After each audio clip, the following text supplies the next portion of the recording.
11 de julio pasado, en horas de la madrugada, ocurrió un violento ataque armado en el distrito de Corpus Christi, departamento de Canindeyú. Ese día, de hecho, nosotros mostramos acá el caso en Crimen y Castigo. Vamos a ver el video, pantalla completa, por favor, desde el comienzo, Icatuno, desde el comienzo, 1:22, ahí está.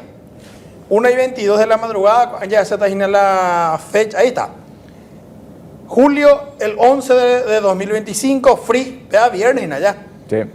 A las 1:22 con 32, esto pasaba, llegó una camioneta Chevrolet Silverado blanca frente a la casa de Luis Alberto Villalba Pedroso, comerciante ganadero de Corpus Christi. De la Chevrolet Silverado blanca, que casi ya lo chocó contra el portón, se baja del asiento de acompañante. Vemos a un hombre que se pone un pasamontaña, guantes y saca un fusil. Y del lado del conductor se baja este tipo, que y la cámara, güey. Andrés García Petrale, alias Ratiño, brasileño con documento paraguayo, de 39 años de edad. ¿Qué es lo que nos había explicado la policía cuando eso?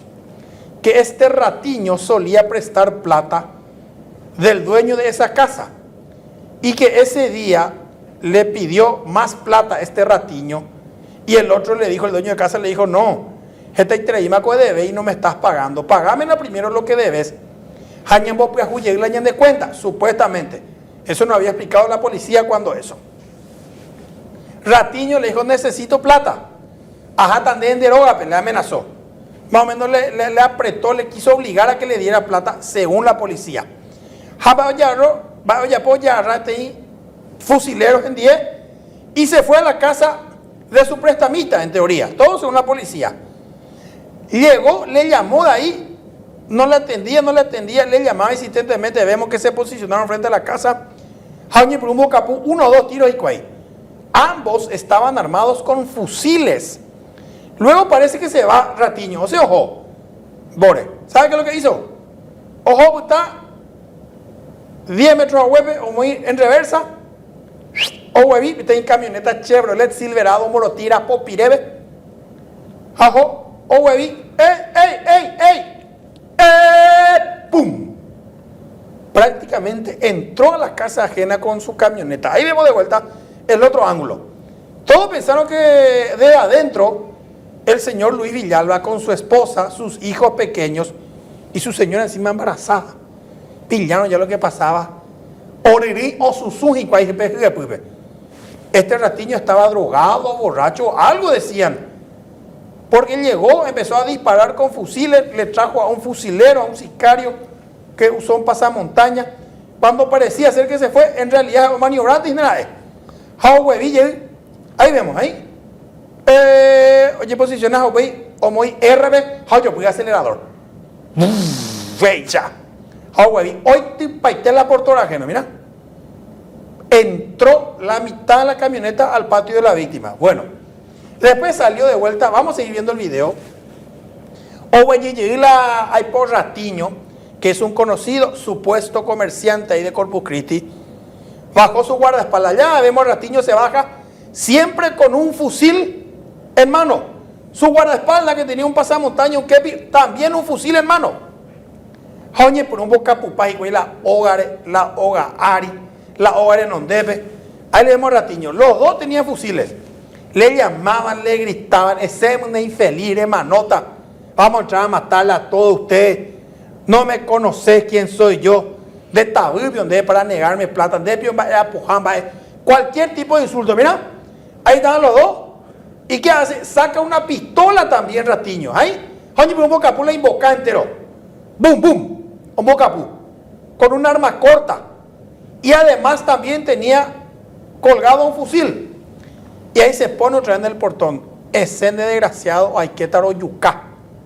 Fíjate, un iracundo hombre que supuestamente, según la policía, estaba queriendo plata ahí, o bocapú y la hogaré.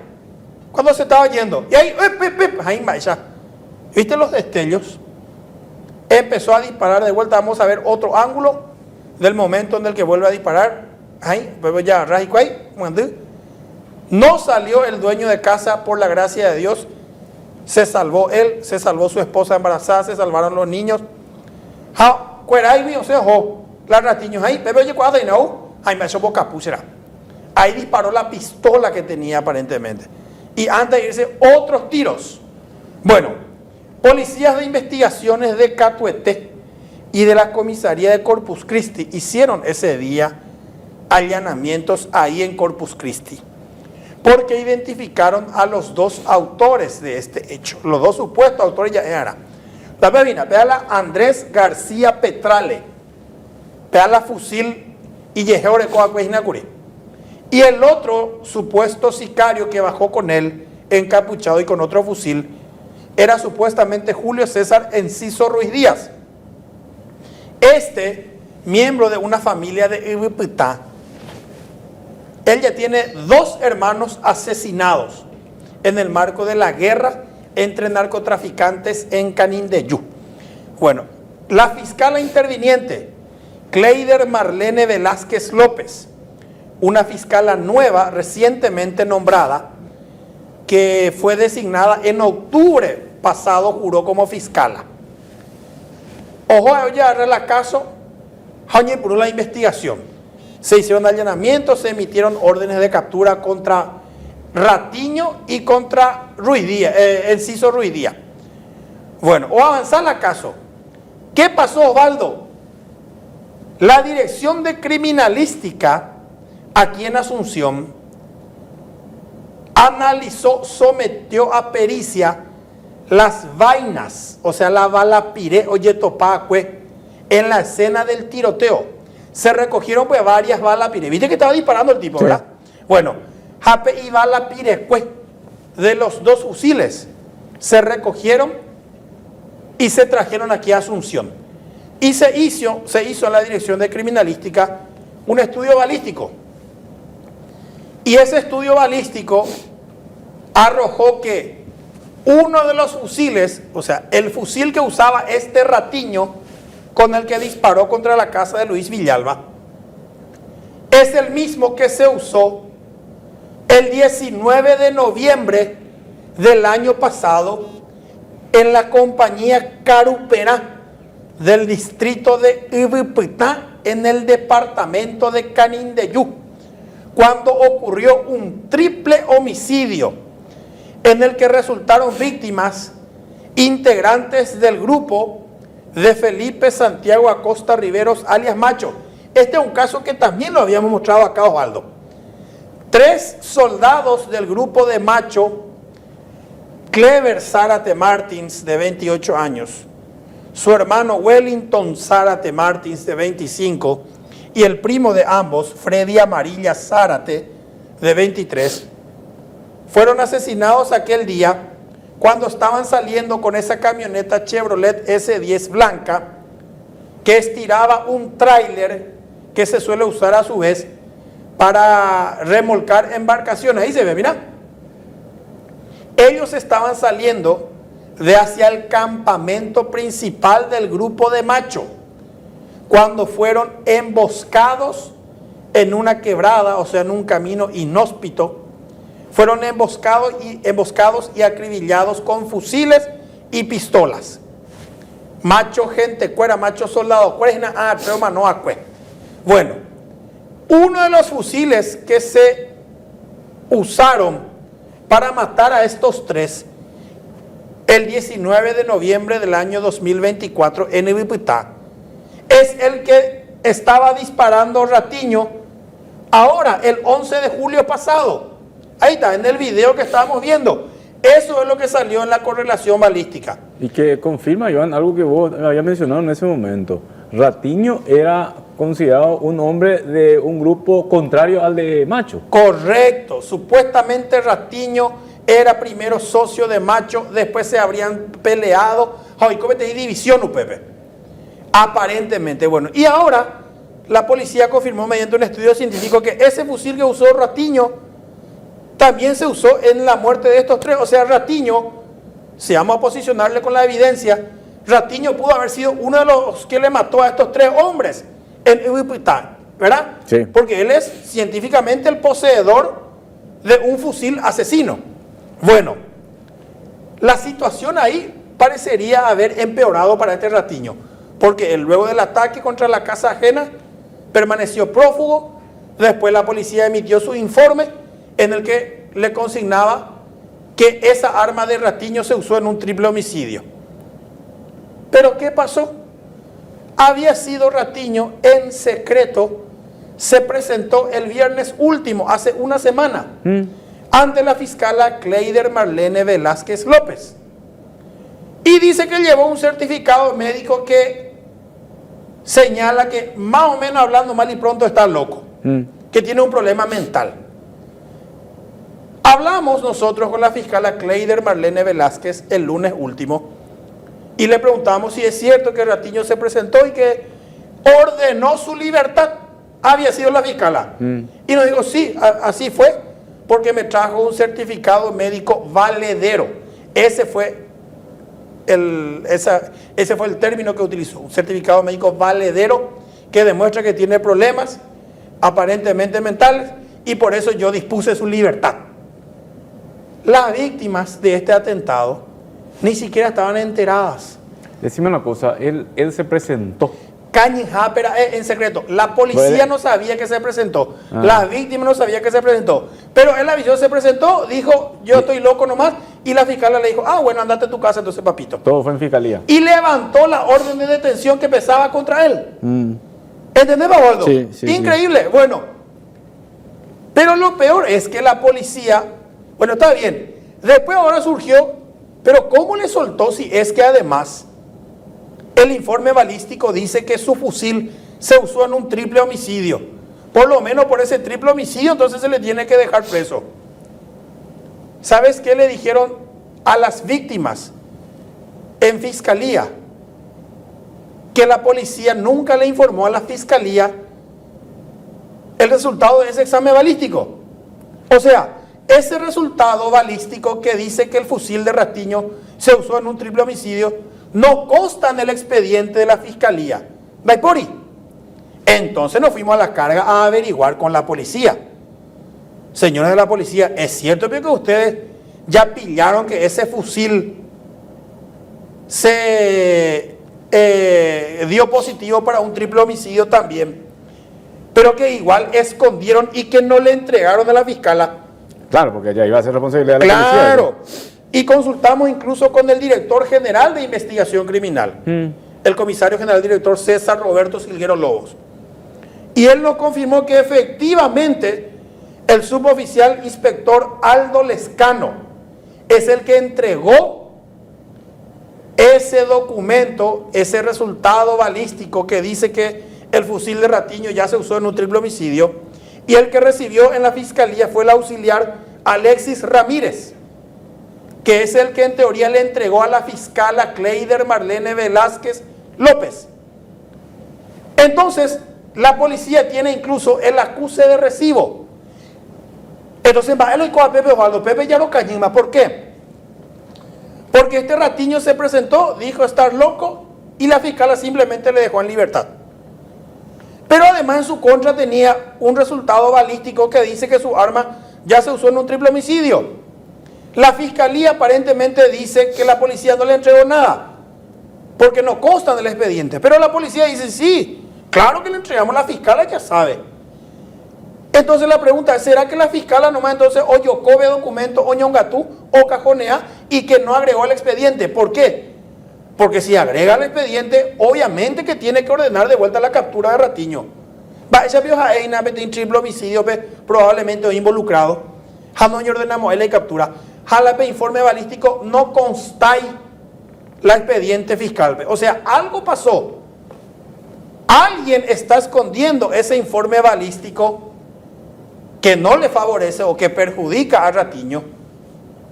Y además le dieron la libertad simplemente con un certificado médico que dice que está aparentemente con problemas mentales. Intentamos conocer la versión de la fiscala Cleider Marlene Velázquez López. Luego de aquella vez que hablamos, hoy le volvimos a llamar ya sobre este tema del por qué, si ella tiene en su poder ese resultado balístico, por qué no lo incluyó en la carpeta fiscal. y ya no nos contestó la llamada. Le escribimos sobre qué caso, ya no nos respondió los mensajes. También hablamos con el fiscal adjunto de Canindeyú, Diego Arzamendia. Él prometió que nos daría respuestas.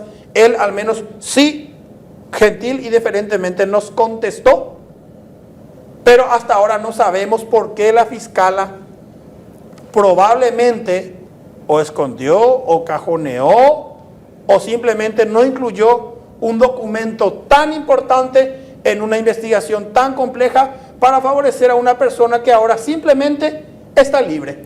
Hay muchas cosas que realmente quedan en las cuestiones, como cuestionario, digo, Iván, porque si él se presentó con un certificado médico no es suficiente, hay una causa abierta, yo supongo que hubo una comunicación ante un juez. Él sigue imputado por producción de riesgos comunes. Y bueno, pero el juez le dio la libertad, güey. Le tenía que dar la participación. Y levantó también la rebeldía al juez. Ah, el juez levantó. El juez también levantó la rebeldía, así lo dijo la fiscala. Y por pedido de la fiscala. O sea que el juez también consideró, no le informaron todo al juez. Ahí está, jaupear, pues, y raro pago, anga. Pero primero le dieron la libertad, pese a que se presentó a Cañijape. Imagínate a todo lo que hizo. Con fusil se fue a disparar contra una casa. Nadie pensó en que podían hacerle una pericia también los fiscales, la policía. Y por lo visto el certificado médico que habrá traído de quién sabe dónde ya es suficiente. Bueno, un certificado médico. Pero ni las víctimas sabían. Nadie sabía que la visión se presentó y que ya solucionó su problema, porque solucionó, güey. Yo vuelvo a decir que no sabemos a fondo todo, ¿verdad? Pero así como estás presentando es imposible, Iván. Debería haber tomado todas las medidas la fiscal antes de tomar una resolución, y esa resolución también tenía que estar avalada por la justicia. Se hace peritaje, simplemente. Bueno, pero interviene el médico forense del Poder Judicial, de la Fiscalía, y después tener una herramienta. Pero tan fácil también decir, este está con problemas mentales y ya está. Y así me dijo la fiscal, trajo un certificado médico valedero, me dijo. Pero, ahí Osvaldo, ponele que este hecho, ¿verdad? Ponele que este hecho es menos grave, ¿verdad? Y ponele que en este caso se dan los presupuestos, no sé, ponele que y le dio libertad en este caso. Está bien. Pero no le podía haber soltado si ya sabía que él probablemente también es el autor de un triple homicidio. Pero coincidentemente, ese documento que dice que él probablemente es autor también de un triple homicidio no está en la carpeta fiscal. O sea, la fiscal Agua 1 tiene. Entonces, por eso es que nos vamos a la policía a preguntar. ¿Cierto? Porque ustedes no le entregaron a la fiscal ese documento. ¿Y qué nos dice la policía? Pero por supuesto que le entregamos. Ella tiene, ella sabe, a ella se le comunicó. Jamba, el pecho no moingueiti la carpeta, ve. Jape, allá fiscal asunto mayor y la policía, ve. Quisimos conocer también el motivo por el cual la fiscala ignoró ese documento de la policía, pero como te decía, desgraciadamente no obtuvimos respuesta. De vuelta, hay muchas cosas que investigar acá en la actuación del Ministerio Público. Esta imagen que estamos viendo es muy grave, es el ataque a una casa. No es una cuestión de una persona que aparentemente esté desquiciada o no, lo hizo muy bien, organizado fue esto. No es un loco que se fue a atropellar, no me Iván, fíjate vos en sus movimientos. ¿Cómo lo hizo? Y aparentemente había una motivación para hacerle eso, nada justifica un crimen, pero había una motivación, aparentemente una deuda de por medio. No, pero una deuda no es con él, sino la deuda sería de él con el dueño de casa. O sea, él quería más plata, pese a que ella debía mucho, pero luego, supuestamente. No es por un loco que se fue nomás a disparar a una casa, a eso me refiero. Había un problema entre ambos. Y le llamó desde ahí al dueño de casa, salí o voy a entrar a matarte a vos y a toda tu familia, le dijo. Obliga a una intervención policial, la policía investiga, pasa los datos, tiene la fiscalía todos esos datos, se presenta, la fiscalía no le cuenta a nadie que se está presentando, se hace todo muy entre cuatro paredes. El juzgado también me parece que tiene que explicar allí, porque un juez de garantía le tiene que preguntar al fiscal Iván. Y vos con un certificado médico ya vas a solucionar todo esto. Ya así nomás vamos a hacer todo esto. Vete vos en todo caso. Y no, nadie hizo nada. Nadie hizo nada. ¿Por qué? Porque no quisieron, porque la fiscalía tiene su médico forense, el Poder Judicial tiene su médico forense. Y después tendrían que haber tomado alguna resolución como esta. No es nomás una cuestión de liberar a una persona. Imagínate vos el caso de Melania. De Melania. Hasta ahora no le están liberando al que lo consideraron como supuesto autor en el municipio, a pesar de que la evidencia está marcando claramente hacia otra persona. ¿Pero por qué? Porque hay que agotar las instancias cuando el caso es muy grande. Y resulta que este caso es grande. No fue más grande porque no hubo muertos nomás, pero fue un atentado frustrado. Y resulta que la persona está loca para ir. ¿Terminó ya el caso? No, eso, Osvaldo. Le llamamos a los policías investigadores, ¿verdad? Lo que estaban en este caso. Y le preguntamos si ellos ya manejaban esa información de que ese fusil ya se usó en un triple homicidio también. Y nos dijeron que no. No, nosotros no sabemos nada, nadie nos dijo nada. ¿Quién le dijo a usted o yo por dónde llegó? Y la fiscalía tiene, ahí recién consultaron y efectivamente la fiscalía, corroboraron que la fiscalía ya tiene ese informe. Pero la fiscala no le comunicó eso a los investigadores policiales. O sea, ni siquiera esa información tan relevante que le podría complicar al procesado, ni siquiera fue compartida con los policías que investigan el hecho. Pero son grupos distintos. ¿Cómo que grupos distintos? Sí, fiscales distintos, policías distintos. No, el mismo grupo, la fiscala Kleider, Marlene Velázquez y los policías de investigaciones y de la comisaría Corpus Christi. El informe balístico, que insisto con eso, además luego que ya le dejó libre en esta causa, el informe balístico también le ubica a ese señor en un triple homicidio. Y ese informe fue entregado a la fiscala y la fiscala ni siquiera le comentó a los policías investigadores de este caso, ni siquiera del triple homicidio. O sea, en teoría la fiscala agarró ese informe y simplemente se cayó, no dijo nada. El caso del triple homicidio, ¿quién investiga en fiscalía? Otro fiscal. Ese ya es fiscalía, ese es originalmente un caso del fiscal Néstor Narváez de Curuguatú, pero tiene que ser abordado por Fiscalía de Crimen Organizado porque se trata de un crimen complejo. Pero de inmediato se habían hecho las comunicaciones. Estoy viendo nomás que hay una desconexión también. No, es que no salió, eso te digo, desde la Fiscalía de Catuete, no salió esa información para nadie. Nadie sabe que ese fusil de Ratiño se usó también en este triple homicidio. Por eso es que nosotros sospechamos de los policías. Jaco Vuelta, Bella de Población Guará, nos fuimos a la policía con sospecha. ¿Por qué ustedes no le entregaron a la fiscala? Claro que le entregamos y pelaron así el acuse de recibo. La fiscala tiene, es más, acá está el auxiliar que recibió esto, la fiscala Kleider Velázquez ya está en conocimiento y entonces remontamos. ¿Y por qué? Nadie sabe. Y ese ya es el problema de ella. Ella es la investigadora principal, ella es entonces la que no compartió la información que podría haber ayudado a avanzar con otros casos.